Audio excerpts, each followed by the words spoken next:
Genesis chapter 19. The two angels arrived at Sodom in the evening. Lot happened to be sitting at the entrance to Sodom, and when he saw them he stood up to meet them and bowed low with his face to the ground. "Sirs, please come and stay with me for the night," he said. "You can wash your feet and then be on your way early in the morning." They replied, "No, it's fine. We'll spend the night here in the square." But Lot insisted, and they went with him to his house. He made them a meal and baked bread for them to eat. But they hadn't even gone to bed before the men of Sodom, young and old, from every part of town, came and surrounded the house.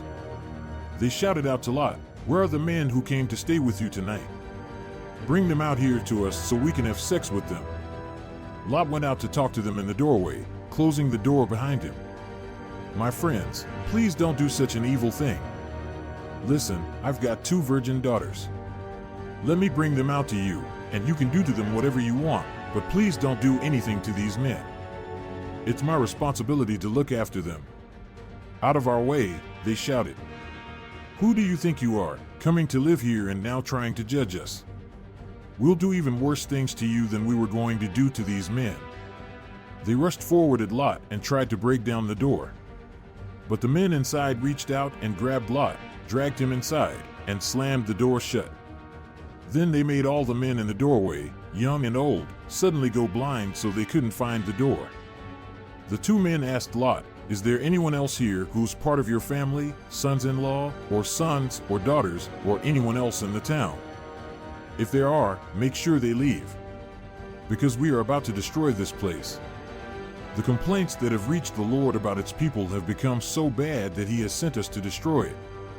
Lot went immediately to speak to the men who were engaged to marry his daughters. "Get up quickly and leave," he said, "because the Lord is about to destroy the town." But they thought it was just a joke. At dawn, the angels begged Lot to be quick, telling him, "Hurry up. Leave right now with your wife and your 2 daughters here, otherwise you'll be wiped out when the city is punished." But Lot hesitated.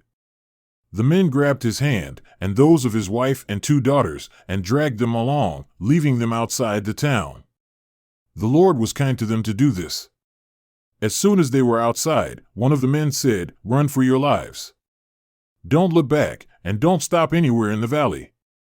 Run to the mountains, otherwise you'll be destroyed." "Please, sir, not that," Lot replied. "If you don't mind, since you have already been so kind to me by saving my life, don't make me run to the mountains. I just can't make it. The destruction will overtake me, and I'll die.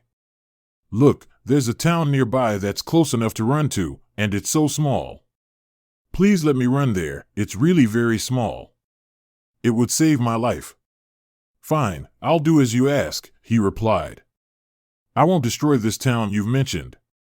But hurry up and run there quickly, because I can't do anything until you get there." This is why the town was called Zor.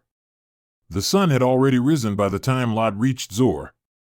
Then the Lord rained down fire and burning sulfur from the sky on Sodom and Gomorrah. He completely destroyed the towns and all their inhabitants, the whole valley and everything growing there.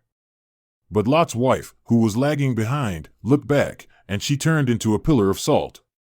Abraham got up early the next morning and went back to where he had stood before the Lord. He looked down at Sodom and Gomorrah and the whole valley floor, and saw the land burning, sending up smoke like from a furnace.